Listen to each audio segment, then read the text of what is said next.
Initial pre-match podcast for the Paris Saint Germain Chelsea second leg, and we have the best possible guest, CareFreeLewis. I was obviously on his YouTube channel last week ahead of the first leg, and we have him here on the channel ahead of the second leg. Welcome, CareFreeLewis. Should I call you Thank you, just bro. Lewis? Lewis? Yeah, either or's fine. It's all good. But it's blessed to be on here. Big up to the chat. Big up to every single one of you that's in here. And yeah, let's get this game over and done with, man. Let's just get it over and done with, because this is going to be a slow and painful 90 minutes, regardless of what happens. If we want to talk about it as a game, I think there's still a game to be played. But it don't mean nothing now. We could even win this game, and we're not going through. We're not winning by 3 goals. We're not winning by 4 goals. Too much damage done in the second leg because we had to go and collapse as per usual.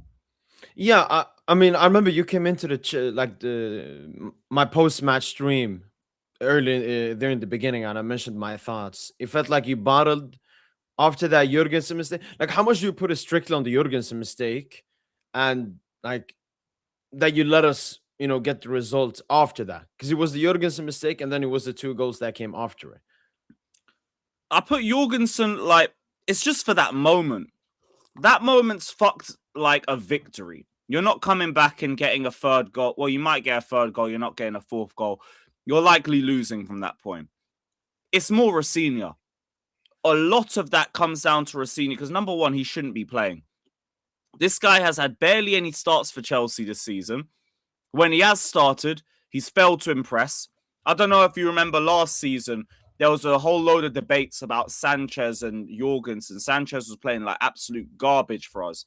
Yeah. At least then there was an argument. Sanchez over the last year, since the end of the season to the run in the Club World Cup to this season, he's been one of our best players. Why have you dropped him? For a Jorgensen that's been out of form. We played him in the League Cup against Lincoln. He looked like trash. He gave Fofana a concussion by punching him in the face. We played Wolves B team, bottom of the table Wolves in the Carabao Cup. He conceded 3 goals. He was at fault for 2 of them. His game management is non-existent because he's barely been a part of like starting 11 teams. He's played with the B team, not with the A team.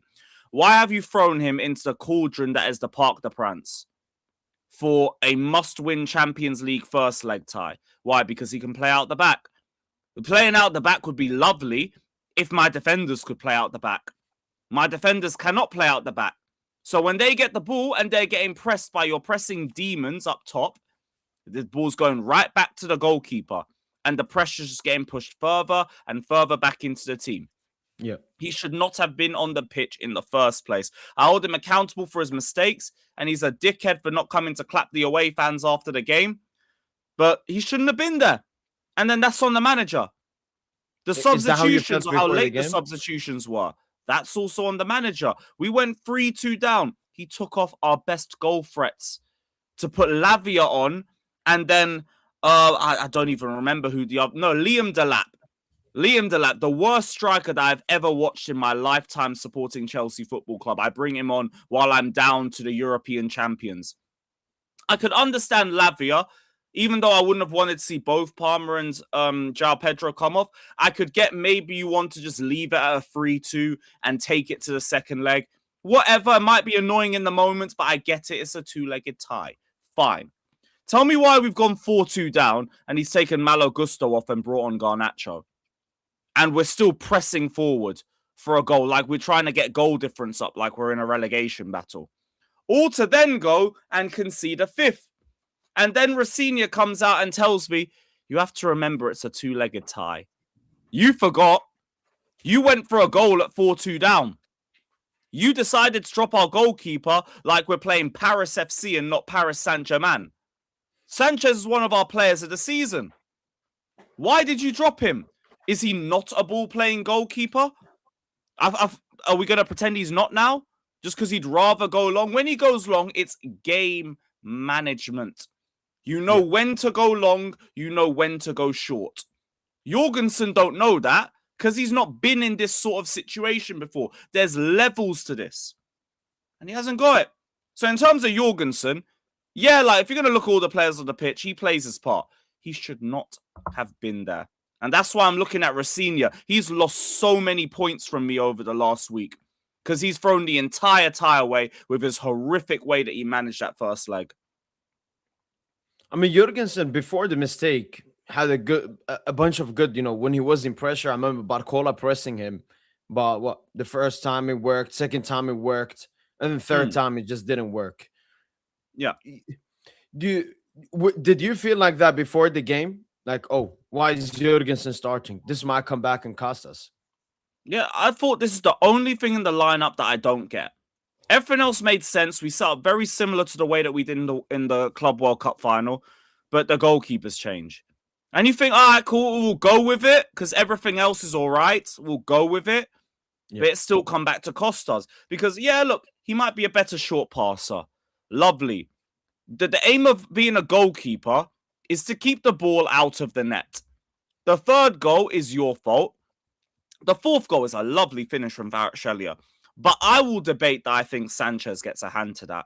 I think Sanchez pushes that out wide. If people disagree, fine. Because it's a good goal. Like, I can hear both sides to it. But I've seen Sanchez make those saves. He made a very similar save to that on Saturday when we lost to Newcastle. And the fifth goal, the ball's just gone right through him. It's gone straight. And his positioning for that is god-awful anyway. Yeah. So I look at this, I think, yeah, look, the passing was good. I'm not going to say that Jorgensen was a garbage passer for the 90 minutes. You conceded 3 goals that I believe Sanchez doesn't concede. And the tie's done because of that. So the game plan still didn't work. Because you're talking about the substitutes, because I looked at your guys' substitutes before we got that Vitinha goal. It was Lavia, it was Badiashile, it was Tosin. It felt really defensive. Do you think Liam, before that goal was scored, wanted to, keep the game 2-2, take it to the bridge? Because that would have been a very smart move. And do you think, like, after you conceded, he tried to get a goal back instead of accepting a 3-2? A 3-2 would have still been a somewhat favorable result. I think for us, like, we don't have a lot of attacking options just based off injuries. Like, Jamie Gittins injured. Tyreek George, we loaned him out for no reason. Esteval's only just got back into training. I still don't think he'll make it for the second leg. So all you have is Delap and Hiu or Garnacho. And Garnacho could have maybe come on a bit earlier. I was thinking, like, look, Neto's been running his socks off, but he did, like, 120 minutes or something like that against Wrexham before we travelled to you guys. Take him off. Put Garnacho on. He's getting a lot of space on the right. You're pushing Hakimi up. Let Garnacho come on. I don't rate him like that, but I barely rate Neto. And he had a semi-decent game, so just why not? But then I think he panicked and made reactive substitutions based on every goal that we conceded. And the subs made no sense. You want to go defensive, but then you want to go offensive. You want to take my 2 goal threats off, and then you want to bring on a goal threat at 4-2 down. Everything he did just said it was reactive, and it said to me that he was just panicking. And this is what it leads to. Yeah. Because I asked you before about the experience and so on. We didn't really notice that from the Chelsea players. But Liam Rossinier in his first Champions League knockout game, I think it was clear he hadn't been in that stage before. Because throughout the game, I mean, even Luis Enrique came out today and said, the game was balanced. And then towards the end of the game, the PSG player took their moments.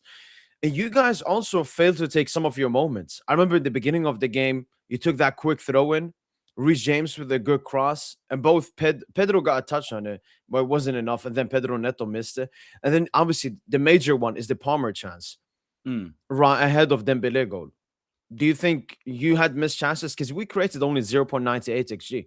We had basically 5 chances, 5 goals. Do you think you were also a little bit unclinical? Had 3 shots in the last 30 and scored every single one of them. Like, before that, I would have said a draw is a fair result. Like, you guys started well. We grew into the game. Second half, like, you didn't have a lot of chance on us. We didn't have a lot of chance on you guys. We were kind of just stuck in our box. Seemed like it was leading towards a draw. Then the managers. That's where the golfing class was. One manager just kept doing his thing, and he had better options off the bench because our recruitment sucks. And Rafinha panicked, but I didn't look at that and think anything more than a draw or maybe a 1-goal swing for either team. Either way, that the tie should not be over. The way we played for 75 minutes, it should not be done. But because there's naiveties in our team, because there's poor recruitment, this is what's caused the golfing class. You're able to bring on Kvaratskhelia. I'm bringing on Garnacho and Delap.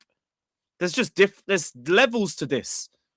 You look at that. You look at what we bring. I see Delap through on goal. I'm like, all right, Delap, do something. Show me something. Boom, wide.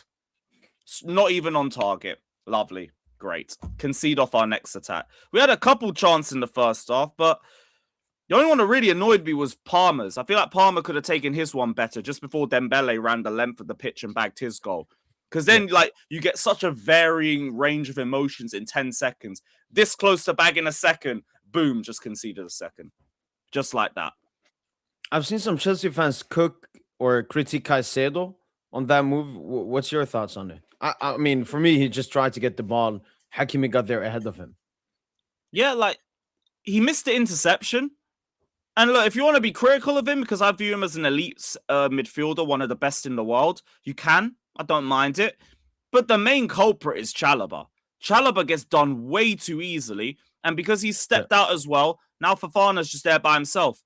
Fofana's done a lot of stupidness this season. When you're 1v1 with Dembele, you're going to get cooked. Whatever. I have no feelings about that. But it's really Chalobah.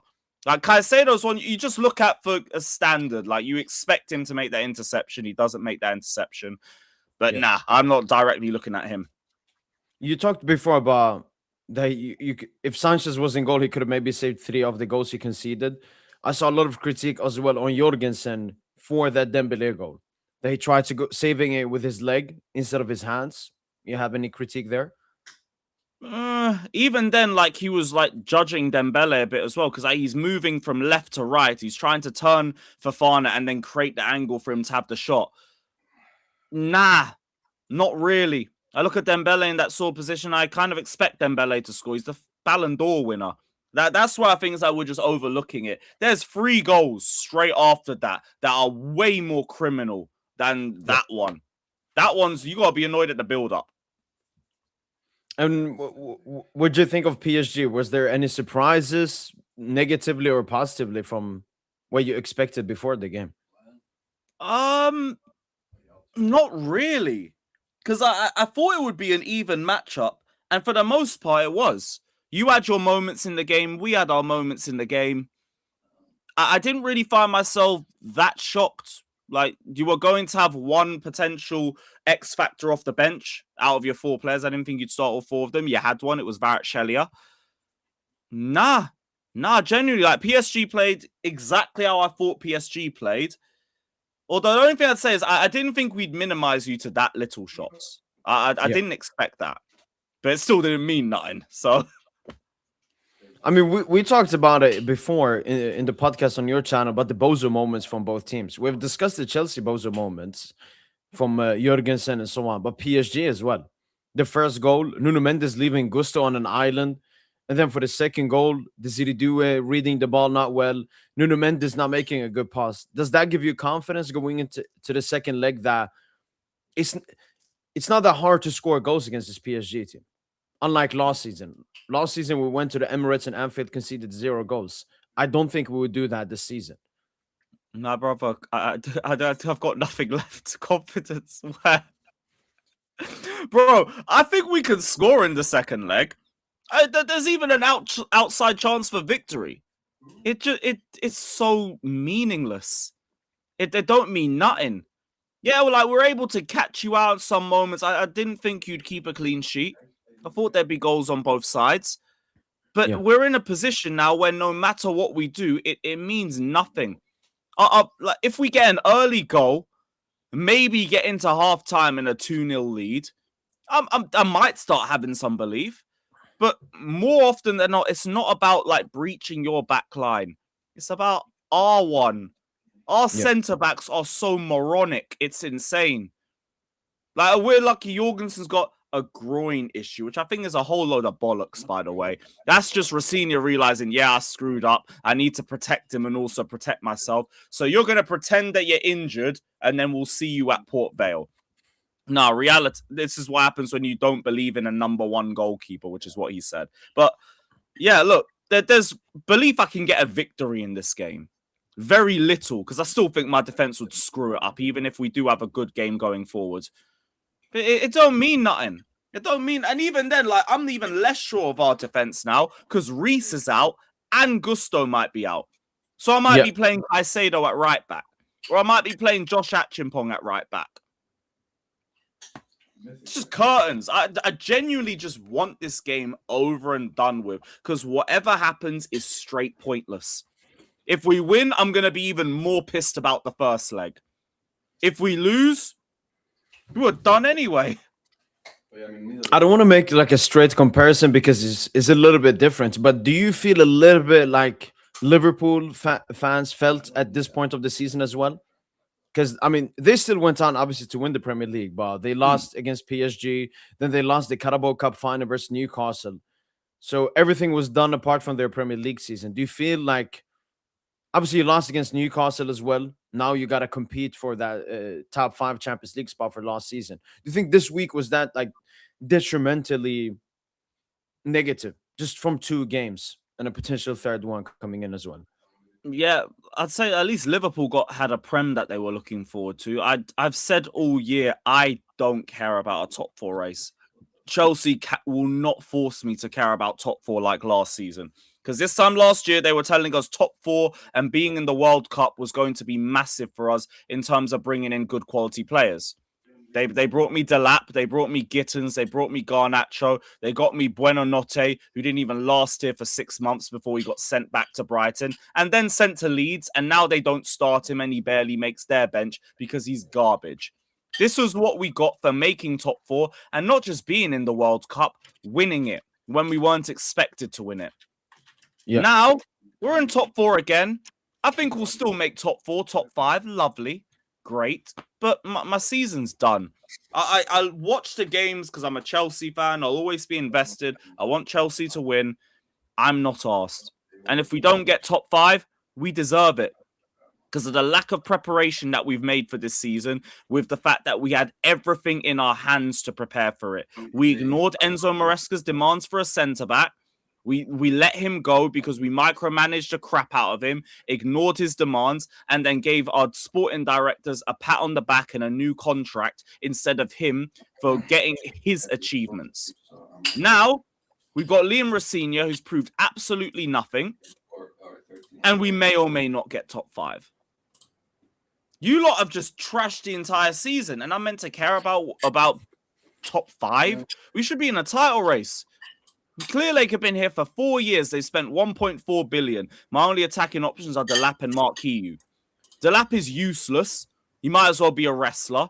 And Mark Hiu is only good for modelling on the Chelsea megastore. We don't see him do anything else. And when he's on the pitch, he don't do anything else either. Just end the season. I hope we win the FA Cup. We got Port Vale in the next round. They're bottom of League One. We should be walking through them. I hope you win the FA Cup. Bar that, I don't care. I couldn't care less what we do this season. You've been talking about recruitment, and I searched up the numbers here. Since 2024, so the last 2 summer transfer windows, Chelsea have spent 650 million euros. PSG spent around 462 million euros. And obviously, we had an entire squad revamp. Basically, all of the players you see now, bar Nuno Mendes, Hakimi, Marquinhos, Fabian, and Vitinha, were bought in since 2024, since Luis Enrique came in. And then you look at the gulf in quality, as you mentioned, coming off the bench. Like, usually when we face, like, let's say we face a Mets in Ligue 1, yeah, PSG just has way more money to spend. You guys have spent even more, but, you know, the talent difference off the bench and so on is so clear. Like, how do you still not have like a world-class center-back? How do you still not have great attacking depth coming on? You mentioned Estevao and Gittins being injured and so on, but because for me, when I look at Chelsea from a non-Chelsea fan perspective, I look at it, you sign only youngsters. Like, we sign youngsters, but we do sign a Dembele. We do sign a Fabio Ruiz to mix youngsters with that experience. And that's the difference. I always talk about PSG when I talk about a team that does a youth project, but they mix it with experience. But they want this whole team to grow together. And maybe in a few years' time, we'll talk about it and everything would have worked out. You still could have speed run it. This summer, was the summer to really start speed running because you overachieved. We were not meant to win that World Cup. Everything was, we either meet PSG in the quarters and get dunked on, or we meet them in the final and we get dunked on. It was meant to be one or the other. Or we're even meant to face Man City in the semis, and then they got dunked out by Al Hilal. We weren't meant to be winning it. But because of how good Enzo Maresca was, he was able to make systems that hid the flaws of these players. But because it was boring and it was slow and it wasn't intense end-to-end football, half this fan base couldn't take it, and they were happy to see him gone, and they drank all the Clear Lake PR. Now here's your reward for all of that. We've got a ton of hamstring injuries. Reece James out, hamstring injury. Esteval out, hamstring injury. Not Dembele, I wish. Gittins out, hamstring injury. Because that's what happens when you go from a style of play that requires less running to one that does require more running, and you do it mid-season. But hey, my manager also told me that he wasn't going to change a lot from Maresca's style of play mid-season because he hasn't had enough training sessions. But then he does it. And look at this garbage. Injuries left, right, and center. This team has played the most games out of anyone in Europe since this time last season. Playing Maresca's football was a big reason as to why we're going to keep players fit. But you had to be the scapegoat. Yeah. It's a shame, but he's going to prove everyone right at his next club. That manager is next up. Yeah, I can see him go to City if Pep leaves with his connections over there. There's one thing another thing I want to talk about when it comes to the Chelsea, owners and so on. It feels like they're using you guys as a business where their main priority isn't, as you mentioned, the success on the pitch, winning trophies, competing with the big clubs in Europe. Because when I see these 8-year contracts, a bunch of youngsters that you reset, like last summer you spent, last summer you spent 340 million pounds, but you still made the profit, right? Because you sold so many players. So we spent that much, and the only good player we got was João Pedro, and maybe Hater. Still not good enough. That is disgusting work. Now, Clear Lake's thing is that these lot are so stubborn, they're so naive, they're hell-bent on only succeeding through this model and not diverting away from it one bit. Yeah. And that's where my problem is. A youth project can work, but you need experience around it. And when your team progresses, you need to use that to bring in game changers, proven game changers. And they haven't done that. They want to keep doing like the raw, nearly there or halfway there, or in the case of a Jamie Gittins or a Garnacho, barely there, and hope that they get to a better point, because even if they don't, they have resale value and they'll get their money back for it. Now, I could hear all of that. Not every player needs to have resale value. Not all of them. You can make that money back off by winning and competing for major honors consistently. But I don't get how they're so stupid not to realize that. Unless it's like they've made a bet that they have to win the league with a squad solely of under 25s. Yeah. And they can't lose that bet or they lose billions. I don't get it. Because we should be contending. They show that they're willing to spend money, but then they can't spend the money well enough. Yeah, it's just straight incompetence.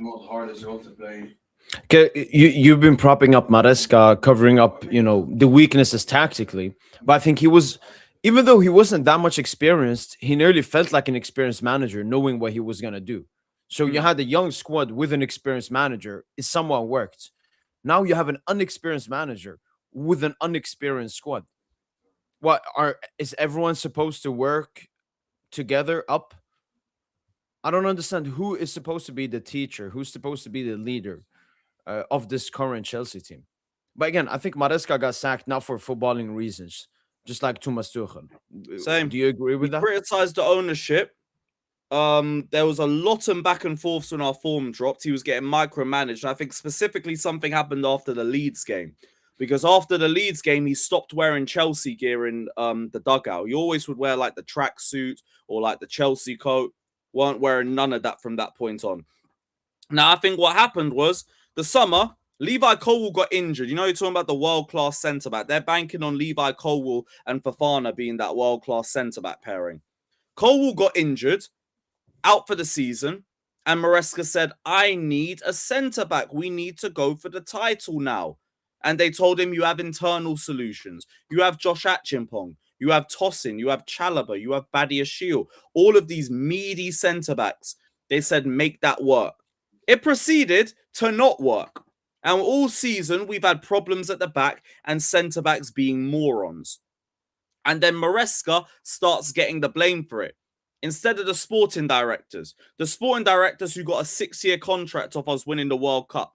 He was talking to Man City, and all he said was, give me their contract. I won't talk to them. You lot were talking to De Zerbi in the summer. I can talk to not PSG, to Man City. I'm just letting you know. That's all I have to legally do.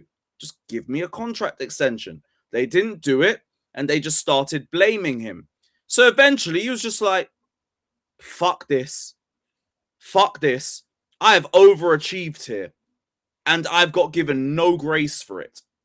You lot have taken all the grace. I'm gone. He agreed to less money on his payout just to make sure he was gone. Because he couldn't be arsed working with these people. And then half of this idiot fan base decided to go and big up Clearlake for doing it. Even though all of our problems here have stemmed from Clearlake. That's why half of this fan base, they deserve it, because this was so obvious. Everyone and their nan knew that Rossinha would be next up. And why? Why is he next up? What has he done to warrant being next up? Nothing. You could say the same thing for Maresca. Maresca earned his stripes. In his first couple months at Chelsea, we were top 2. So you showed yourself. What has Rossinha done? Other than win a ton of games that I expect Maresca to win. Do you think why they like him is because he's submissive? Like he's a puppet. He won't challenge them. He won't say anything out against them. He would just... Yes, but so was Poch and so was Maresca. And this is my thing with Clearlake too. They turn yes men into no men. Pochettino is one of the biggest yes men in football. Even by the end of his tenure, he was like, no, I'm not doing this. I want to keep this, this, and this. You're not letting me keep this, this, and this. Maresca came in a straight yes man. He would flip-flop weekly in press conferences and just say what Clearlake wanted him to say. Until it got to a point where he was sick of it. And Rossinha, he might end up on the same breath. Or he might not, and he might be the perfect shill for them. But all we've seen is that you turn managers that are meant to be blind followers and blind sheep into managers that can't stand working with you guys anymore. Yeah. You talked before, like you want this season to somewhat end quickly, probably get a Champions League spot, win the FA Cup, hopefully. How do you see the next season and the season after going, if it's just going to be the continuous thing? Because ever since Clerke has come in, it's just basically been the same cycle. Getting a bunch of new young players, sell young players, getting a new manager. As you said, first he starts off as a yes man, then he becomes a no man. They sack him. Getting a new yes man, he becomes a no man. How do you see the cycle ever changing or stopping? Well, funnily enough, Rossinha's coming and he wants a centre-back too. So we'll see if we actually do that one. We decided to pretend we were going to do one all of January just to bring in Mamadou Sarr. And now Mamadou Sarr barely plays for us either. So what was even the point of that? Look, next season I think will be better for us because I think we'll finally get rid of the Club World Cup fatigue. I think that's also played a part with the team. You'll have players that are more fit, more energized. You'll get better performances out of it. But where do we go? I don't know, because it seems like we are hoping and praying that Levi Colwill comes back on the same trajectory or on the same trajectory he was making towards the end of last season and during the Club World Cup. And I think it's not unrealistic. I just don't think it's fair on him to do that. You're coming off an ACL and I'm demanding you to be at the same level from minute 1 and to not get injured. And that's before we talk about the golfing class between all of our other centre-backs and one that's only really showed that level for a few months. So it really just depends on whether we actually get a proper centre-back or not. And I've got no faith in that. So I think next season will be better for us still. The World Cup fatigue has nuked us this season. But to how much? Not sure. You're relying on too many players making too many gulfs in their development. And how am I meant to judge that? I can't. Do you also think like the competition isn't good enough at Chelsea? For example, at PSG, Luis Enrique on purpose wants to have a small squad because then you can actually have competition. You can tell that player you're a starter for now because of your good form, but this guy's waiting behind you. Does it feel like at Chelsea you have so many players that there really isn't any competition? Even when it comes to the goalkeeping position, Sanchez, who's been very good this season, who deserves to start versus PSG, but because of Liam's philosophy, he starts Jurgensen. Like for at PSG, for example, I think Chevalier suits Luis Enrique's philosophy as a goalkeeper, but he starts Safanov because he's performing better. He's competing better as the goalkeeper. Do you think that's a potential problem? Having so many young players as well and so many players in the squad. Not sure because like I think it's more quality. Like in midfield, like there's a lot of very good competition there. The problem is 2 of them has been injured half the season. But then in other areas like left wing, it's not even about having too many cooks. All the cooks suck.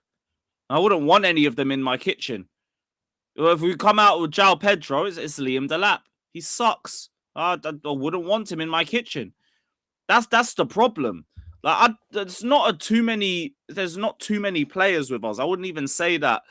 There's just not enough good players or not enough quality competition. There's quality competition in the midfield. There's quality competition with our fullbacks. And that's where it ends. That's really where it ends. Other than that, it's one good player, if that. And the rest, I wouldn't want them there anyway.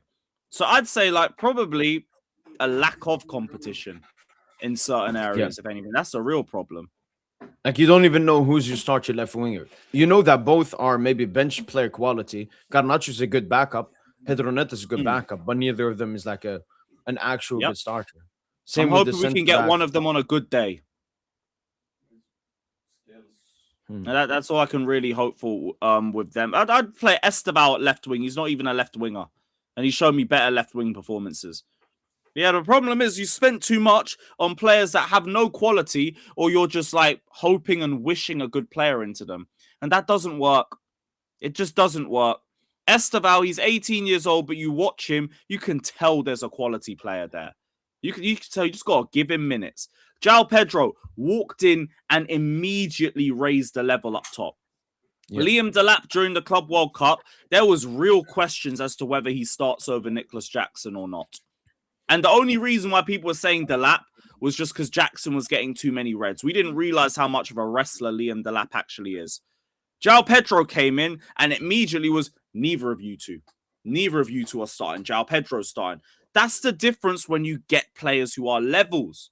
And the team needs more of that. But it doesn't. So you're just running those players into the ground. So, like, if you could sign 3 players in the summer transfer window, who would it be? If price tag weren't nothing, you run me Bastoni right now.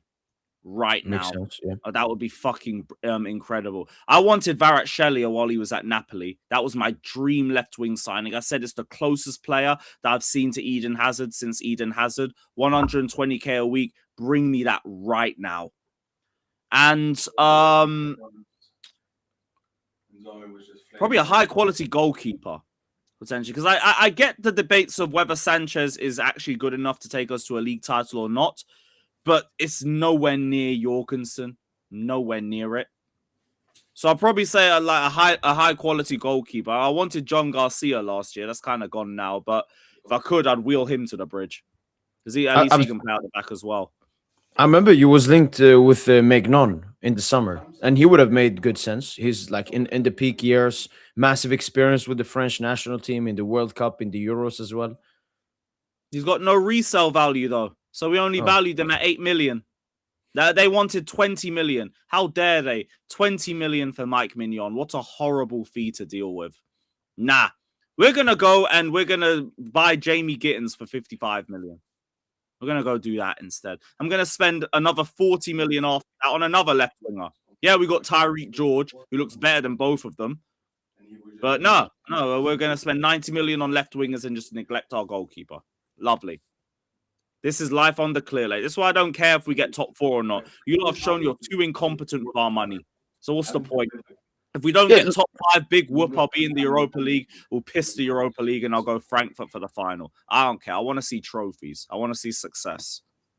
Yeah, look, even from an economical standpoint, you guys being at risk of not making the Champions League is massive. Like, you get so much money from the Champions League. So I don't understand it from their point of view, potentially risking a Champions League qualification. And as you said, just blindly following this they think it's enough. And like, to be honest, we'll probably still get top 5. We'll crawl our way through it. We'll probably still get top 5. I think Aston Villa drop out. And we know what Unai Emery's like with the Europa League anyway. I think he just prioritizes that and puts all of his eggs in the Europa basket. Go get Aston Villa a trophy. I hear it. We'll all be in the Champions League. I just refuse to take that for anything. Lovely. I'm exactly where Arsenal was in the 2010s when I used to mock them when I was young for just being also runs in the Champions League. You celebrate being there, making up the numbers, and then you get booted out at the round of 16. This is why I refuse to celebrate it. If this is what it is, drop me out. I can't be asked for it. I've seen us win the Champions League. I was there in Porto in 2021 when we won number 2. I am not going to be going through all of that to celebrate being in the round of 16 every year just because we got a bit of money. Fuck that. Use the money well so we can go and win the competition. But they clearly don't know how to do that. There's a commentary about Enzo Fernandez to PSG, and I saw from Gaston Edul, the most reliable Argentinian reporter, come out and saying that this could potentially be Enzo's last season. At least he's thinking about the potential option of leaving Chelsea.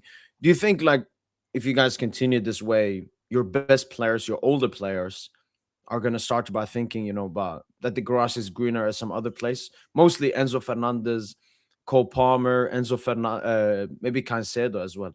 Is that something you fear? Not now.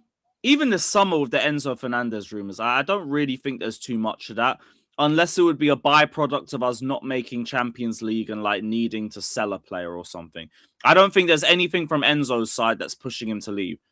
The only thing I would say is that Enzo and Caicedo are trying to talk new contracts. They both got new agencies as well. That adds into why I don't think they're looking to leave. But there's something to keep an eye out for as well. Now, Clear Lake, fair enough. They passed the first hurdle, which was Reece James.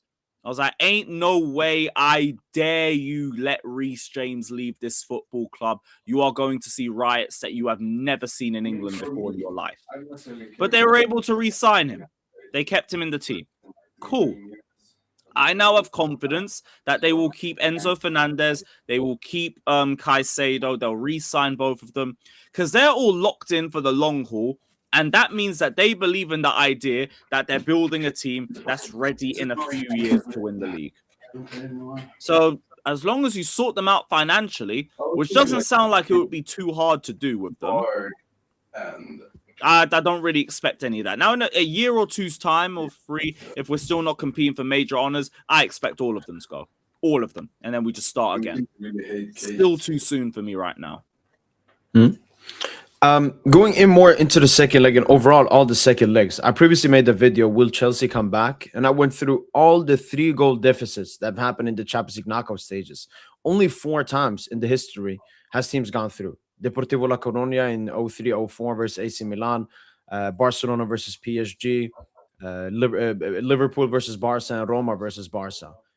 But this week, for example, you had the 3-goal deficit. Spurs had the 3-goal deficit. City had the 3-goal deficit, and Sporting. Do you think any of those 4? Do you think all of those 4 teams is like it's over? It's such a big margin, or because it feels like football is changing. Tottenham. Who's the 4th one? City. Nah, not a chance.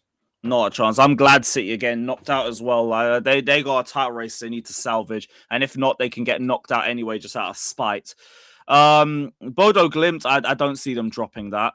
They've been real dark horses this season. I expect them to maintain that. Tottenham, good luck. They're way worse than we could ever dream of being, and we're not doing nothing. Like, we might get a win if we're lucky, and that win will feel so flat and pointless. I'll be more annoyed if we win, actually. Because then I would have known we could have gone through if Rosinha didn't do his stupidness in the first leg. It will just make me angrier. So that's why I just say my vibe for tomorrow, get it over with. Whatever happens, I'm not going to be happy. Unless you manage to pull off the comeback of comebacks. And yeah, I don't believe that. I don't believe But that. but don't you feel like with the FA Cup and wanting to get a Champions League qualification, maybe a victory against PSG could give you guys confidence for the rest of the season? Not really.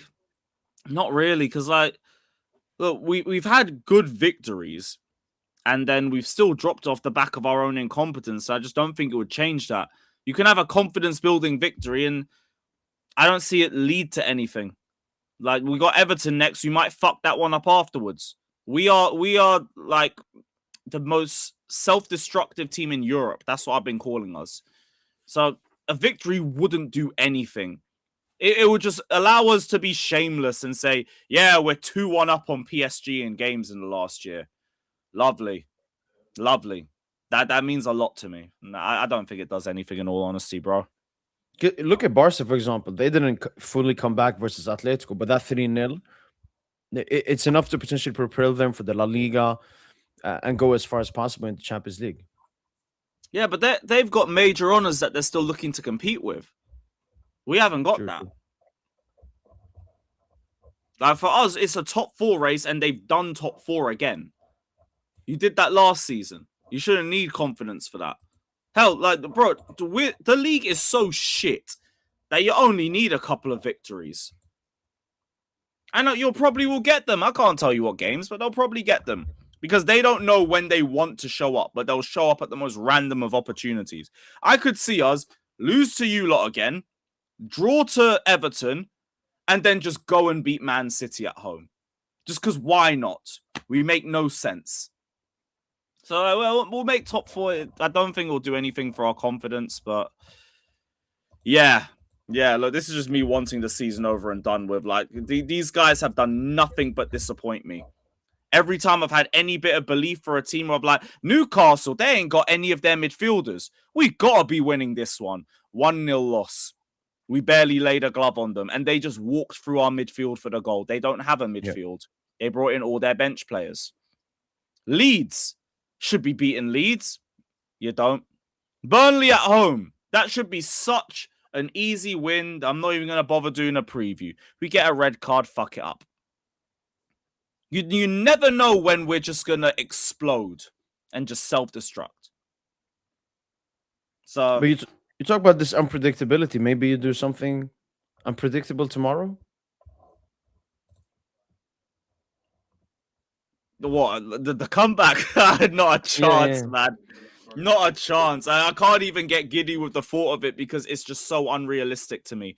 If it weren't for the fact that I would need my backline to keep a clean sheet, I might believe it. I don't. Where's the clean sheet? Relying on Wesley Fofana. This brother has done nothing but disappoint me this season. Chalobah, you're Chelsea and everything, but you got a bozo moment in you. I don't have my captain.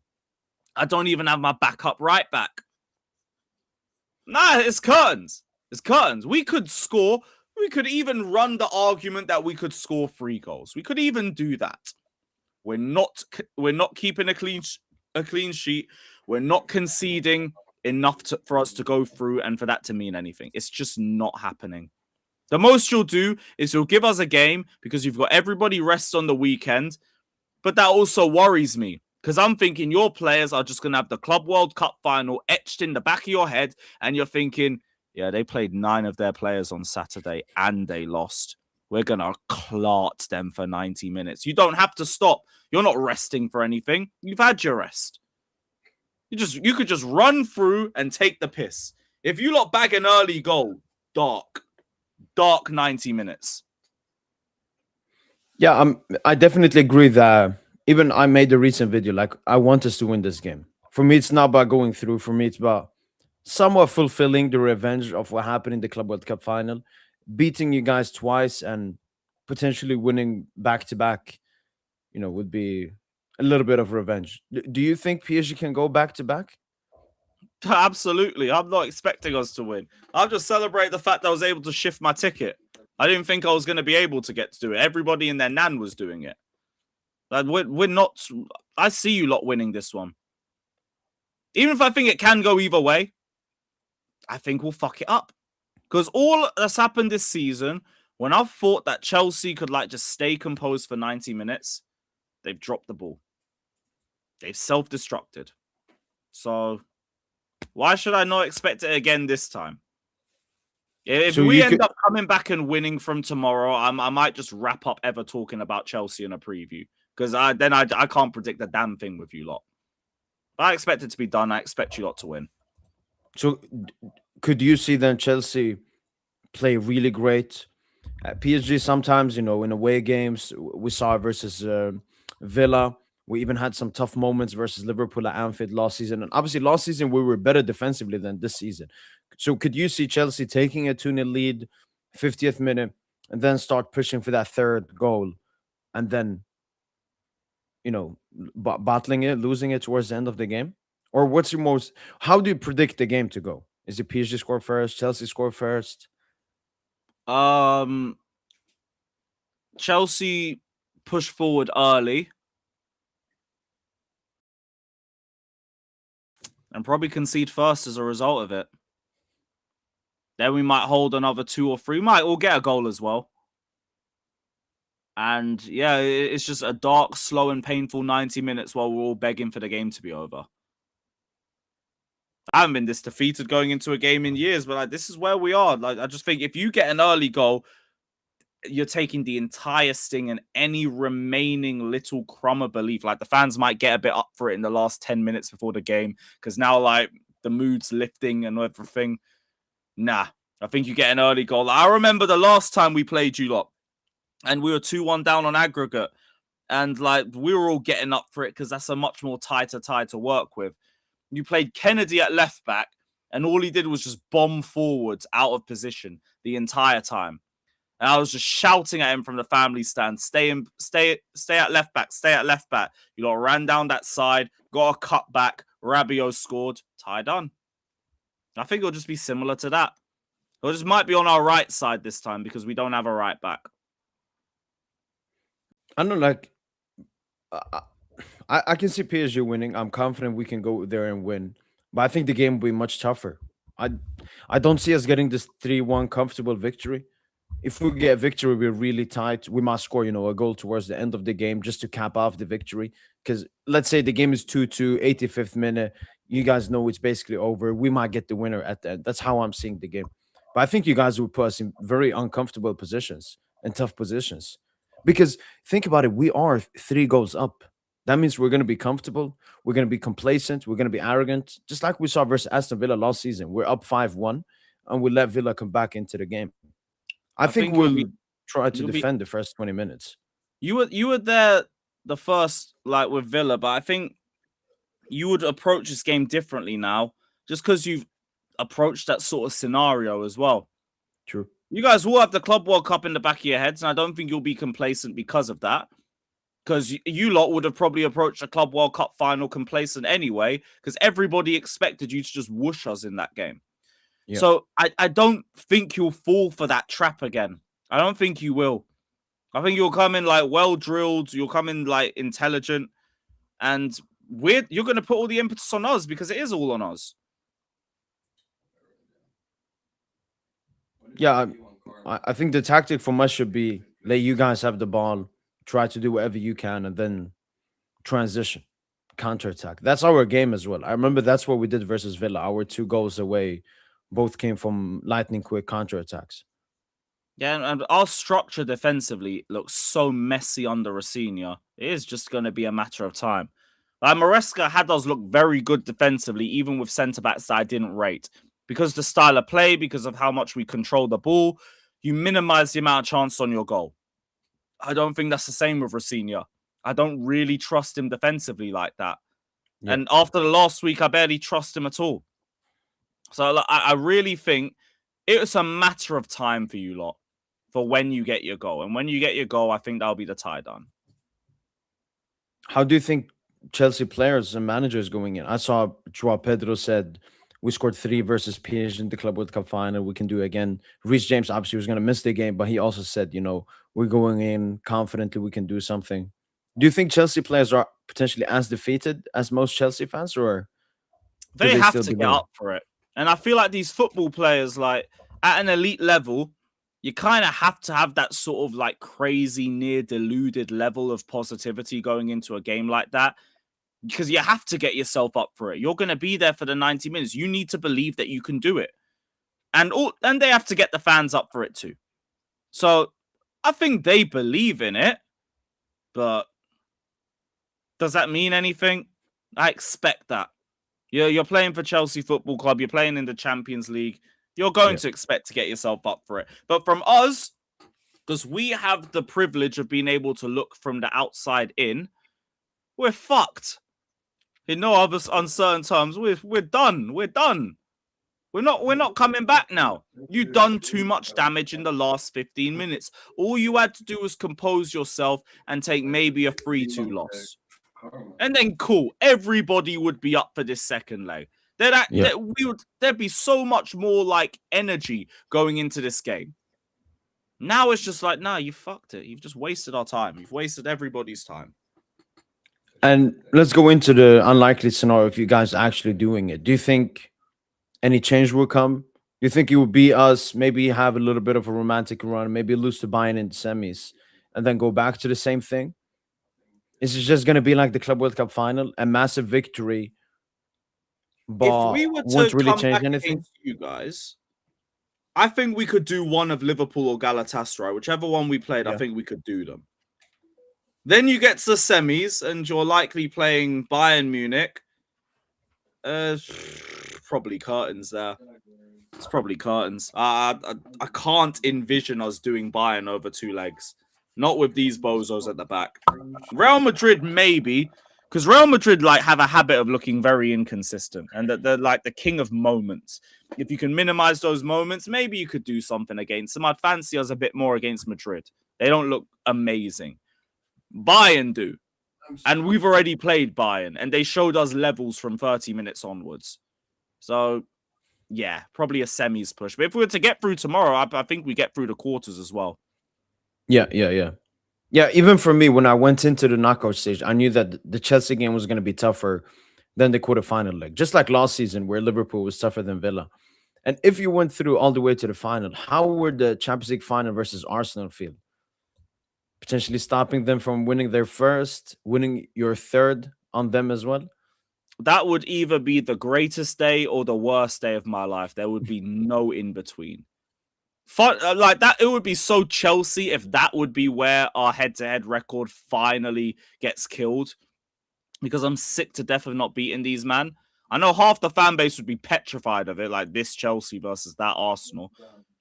I'd still think we could get something out of them. Our problem in both those games have been ourselves. You get a red card, you fuck the game up immediately. Yeah. Don't do that, and I will always maintain we beat them. We can do it, but we fuck it up because that's all our club has been capable of this season. Just screw up after screw up after screw up after screw up. And now with the discussion of Arsenal, a tweet I mentioned, you guys haven't won the Premier League since 2017, which is a very long time for Chelsea, basically since Abrahamovich came in. Do you see that as a worry? Because you won the Yes and UCL, no. you've won the Club World Cup. That was the thing, like the World Cup, Conference League love, we're always going to win that. But winning the World Cup, that would give me a proper glimmer of hope. That, okay, cool, we've got a good squad here. We need a few more tweaks to it, and then we've got a squad that can genuinely go for the league. They fucked it. They fucked it with the recruitment. That's why I maintain I don't care about top 4. I maintain that that's been the biggest problem this season. Not last window as well, but the summer before that, we fucked it for the last 2 years. But we are still a few players away. And I do understand that Club World Cup fatigue has taken a lot out of our best players as well. Enzo looks a lot more inconsistent. Caicedo's dropped a little bit. Cucurella, he's dropped a little bit. Reece James is picking up a knock now. He's out for maybe 2 months. It's all coming down to the amount of games that we played, and I don't think we're going to have those problems next season. Palmer might get a bit more rest. He might come back a little bit better. We are still only a few players away. My problem, and this is why I'm so anti-Clear Lake right now, is because we were a few players away last season. Why are we being complacent? Why are we just saying we're going to wait for the players that we have to win the league and fuck getting anybody else? No, close the gap. Because next season, we again can go for the league. If you just utilize the windows well enough for once in your fucking lives, but they won't do it. They won't do it. So yeah, it is depressing. It does worry me a little bit. But only a little bit, because we're not miles off it. We're just still not close enough. Do you think maybe you guys being in such a bad position will finally give the owners a reality check that, all right, we got to do something now. Let's actually sign a player, as you said, that doesn't have a resale value. Let's back the manager. Let's do what Chelsea needs to become successful. Not really. Because when you look at a lot of those players that you would bring in, they either don't have the resale value or the wages are just a bit too difficult to deal with. Like Donnarumma, for example. We just looked at his wages and just said, nah. Well, we're not going to have an interest in that. Forget all of that. We don't need that. So I think there's too many question marks around the way that we recruit, because we need the perfect scenario to not go for someone under 25. They need to be very cheap. They need to be on wages that suit our structure. Maybe even ideally on a free or with 1 year left on the contract. Too many question marks. So no. Someone actually mentioned there in the comments as well, and I saw on Twitter, maybe you could explain a bit briefly. The transfer ban, are you having a transfer ban? Nothing. Is 100%? No, that's all blown way out of proportion. So basically, we got a suspended transfer ban for 2 years or something like that. We've got to pay a £10 million fine, and we can't sign academy players from outside the UK for a year or two, which is like, oh no, I can't buy any more 16-year-old Venezuelans. Oh no, what a problem. But like, we haven't got a transfer ban or nothing. It was only going to be a minor sanction anyway, because all of the sins were done during the Roman era. And the Premier League and the FA, who all speed ran the sale of Chelsea Football Club and looked through all of our documents, looked through all of our files, they couldn't find the stuff that Clear Lake found on the Roman era. So we self-reported and helped them with their investigation. Now, if we self-report and help you with an investigation that you lot were too stupid to be able to do yourselves, you can't punish us highly for that, especially when it comes from a completely different ownership with a completely different squad. If you were to do that and you were to give us a points deduction or a transfer ban, or like a one that's actually being set in place, no one's self-reporting to you ever again. You set a precedent that even if you help an investigation, it's not going to give you any leeway. So no one will help you. So we kind of we had them banged to rights and banged ourselves to rights. You said, here's all the files, here's all the documentation, here's all the stuff that Roman did wrong. But because we're telling you this and you couldn't find it for yourself, we just want a small little fine. Small little fine. You can do a suspended sentence so that calm. We just wanted to give this to you because it would be better that we do it and you couldn't find it yourself. So let's end it off with a prediction here. I can say mine first. I'm going with the 3-2 prediction. And I told you how I see the game being very tight. Maybe 2-2 towards the end of the game. We would be pushing for a third goal. Why not? And you guys, I think the belief and hope will be down. So that's what I'm hoping for. But I think it's going to be a very tough game. Don't manage to duck doing a prediction on back again. 3-1 PSG. It's not going to be a good day tomorrow. It really isn't.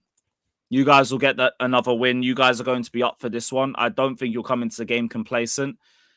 I think you'll score early.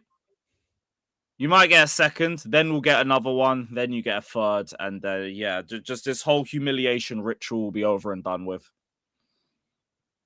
Understandable. I just want to take the soup chat in here quickly. Thanks so much, Patchoro13 for the soup chat.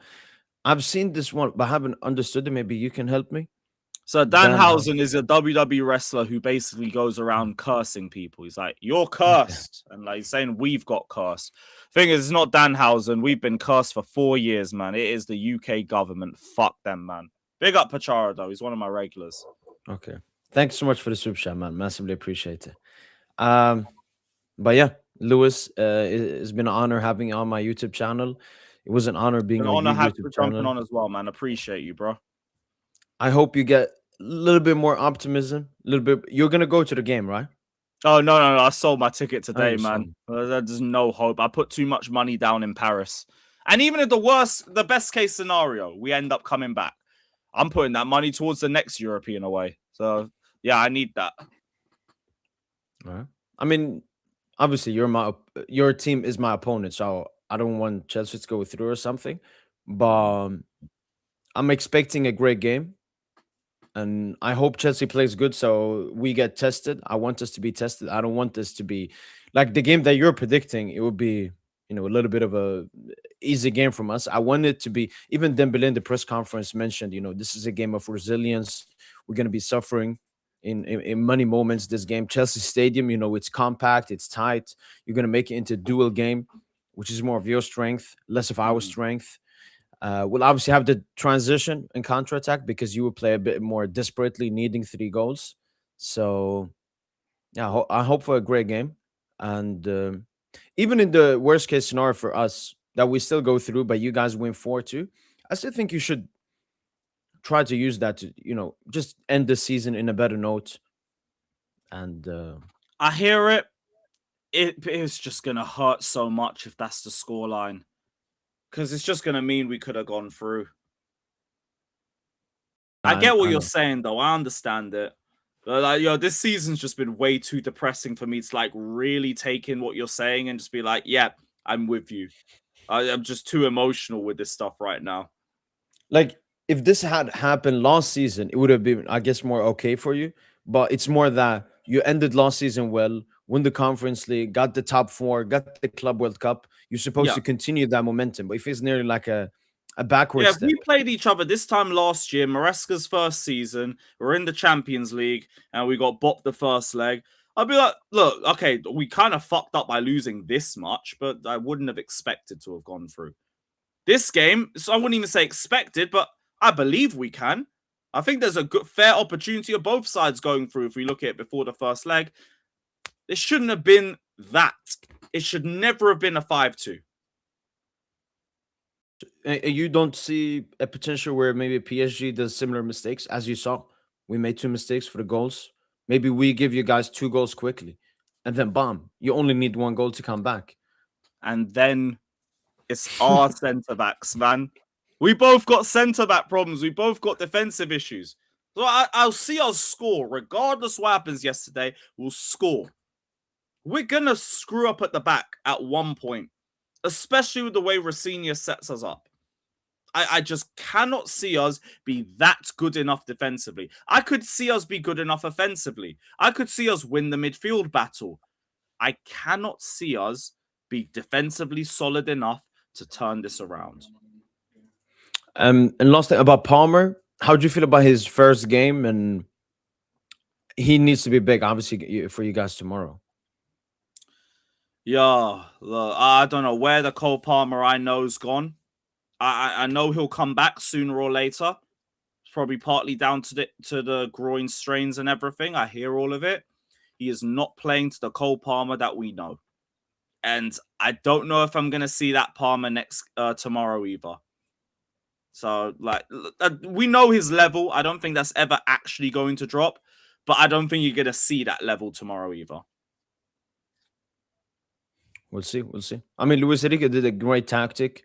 Instead of Nuno being on both him and Gusto, he put Neves on him, which made it very tough for Palmer, as Neves is a very good Cut off out the ball player. everything. All right, then, Lewis. As I said, again, pleasure having you on. Good luck, honestly, and hope for a good game from both, and hope for honestly more optimism. I mean, you're not my rival. The only club I would never wish any optimism for is Marseille, but I wish more Understandable. optimism for you and, for the rest of your season, FA Cup season, and obviously should be getting a Champions League spot. So maybe we can face each other again next season. Yeah, hopefully. This time we can try not to screw it up like we did last time, innit? All right, then. That's been it from boy PSGINT. Make sure to check out CareFreeLewis YouTube channel. I'll be putting it. The link is already in the description, but I will add it once again. Make sure to check out his YouTube channel, watch his videos and all of that. You can even go back if you want to watch our previous one. But yeah, that's been it from boy PSGINT. Hopefully, you guys have enjoyed this pre-match podcast.